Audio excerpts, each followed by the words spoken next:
किसी दूसरे के हाथों में नहीं जाने देंगे।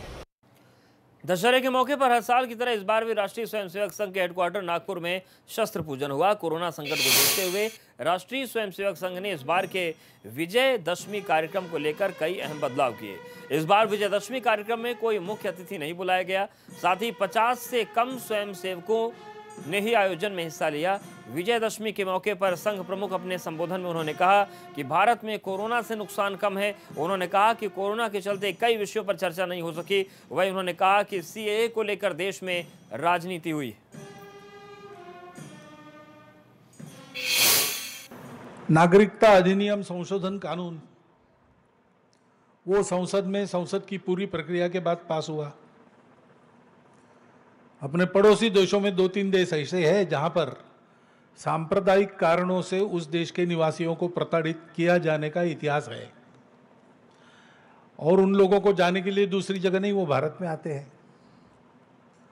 तो वहां से विस्थापित पीड़ित होकर आते हैं, यहां पर वो जल्दी बच जाए, ठीक से बच जाए, इसलिए उस अधिनियम में कुछ संशोधन करने का वो प्रावधान था। जो भारत के नागरिक है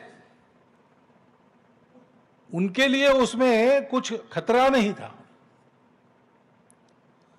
बाहर से जो आते हैं भारत में और नागरिक बनने की इच्छा उनकी है, तो उसके लिए भी कानून में पहले से प्रावधान है, ऐसे लोग भी बन सकते हैं। वो पूरी प्रक्रिया करने के बाद वो प्रक्रिया वैसी की वैसी है, उसमें कोई बदल नहीं है।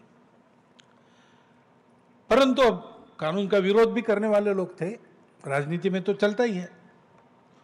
उन्होंने ऐसा वातावरण बनाया कि इस देश की मुसलमानों की संख्या न बढ़े, इसलिए नियम लाया गया है। तो उसके चलते और उसका अच्छा विरोध शुरू हो गया, प्रदर्शन आदि होने लगे,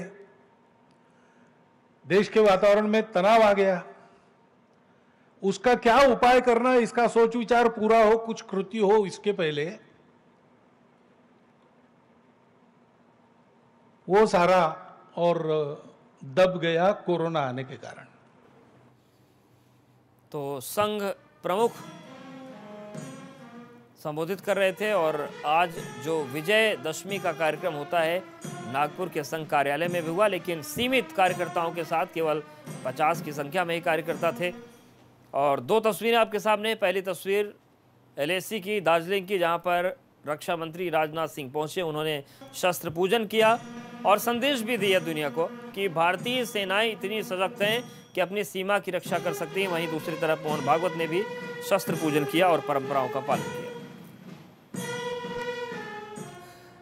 आज शारदीय नवरात्र के 9वीं पर काशी में कन्याओं का पूजन कराया गया। उसके बाद व्रतियों ने व्रत खत्म किया और माता रानी से आशीर्वाद लिया। काशी में नवरात्र के खास इंतजाम किए गए हैं।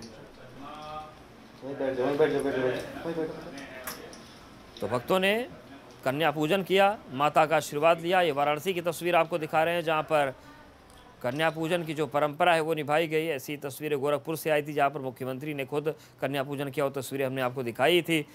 तो वाराणसी में भी कन्या पूजन के साथ व्रत लोगों ने अपने समापन किए व्रत के।